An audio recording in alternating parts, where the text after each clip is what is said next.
I mean, you always said that you and Thug, y'all have a real long history. Y'all used to shoot at each other. I mean, you said this publicly. I ain't think he shot at me.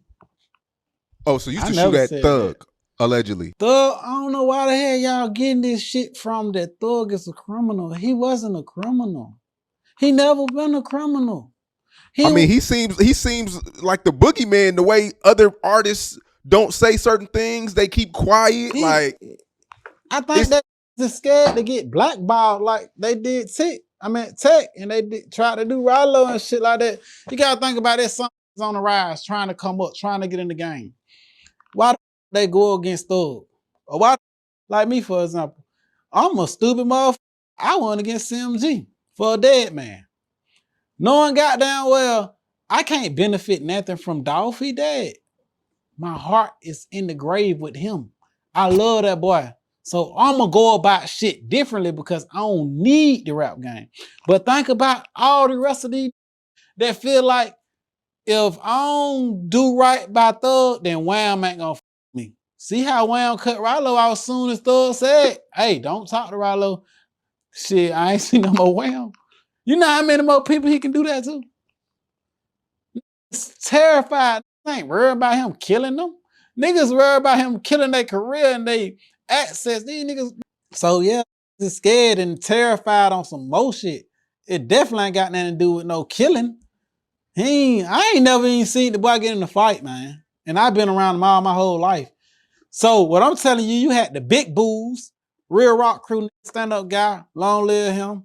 But you had the big bulls, the Rock Crew members, Lil Tick, all the people who they call rats, them niggas was real gangsters. Them niggas stood on business. Like Tick don't used to go get a bankroll and make sure, even Big Boo made sure Young Thug was right. That's why I was like, Check this out.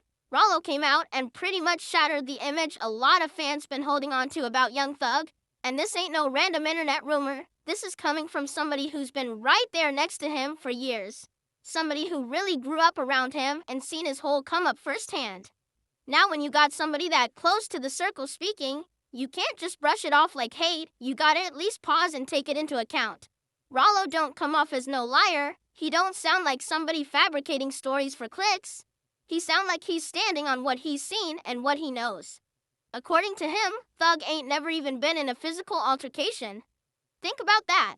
Most of us growing up, whether it's in the hood, at school, or even on the block, you gon' see your homie get into it at least once. A scuffle, a fight, something. But Rallo saying in all that time, all them years around Thug, he never once seen him squabble up. Now, ain't nobody saying you gotta be violent to be respected. Everybody know violence ain't the only measure of a man.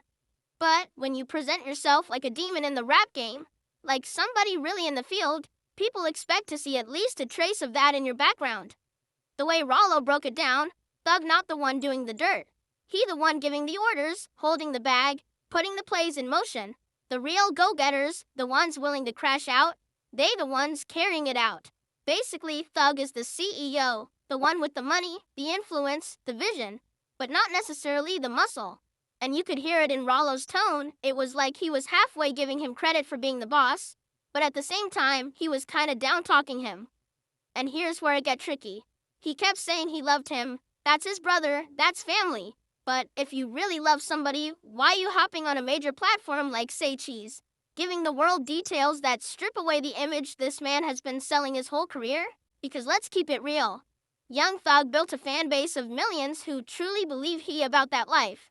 They look at him as more than just a rapper. They look at him as somebody living what he raps. But when Rallo goes public and says he's never seen him fight, never seen him throw hands, and that he's basically the brains but not the brawn, that ain't love. That's exposure. And that exposure don't just affect his credibility, it affect how fans, the industry, and even his enemies view him. You strip away that aura, and now you open him up to more criticism, more doubts, and more whispers behind the scenes. Rallo might have thought he was just being honest, but honesty ain't always loyalty. Sometimes what you don't say says way more about how much you respect and care for somebody. So to me, the whole interview was less about revealing the truth and more about showing us the complicated nature of love in this game. Because if that's love, then what does hate look like? At the end of the day, the damage is already done. The fans heard it, The streets heard it, and the industry definitely heard it. And now, the legend of Young Thug just got hit with a reality check straight from somebody who was supposed to protect his image, not poke holes in it.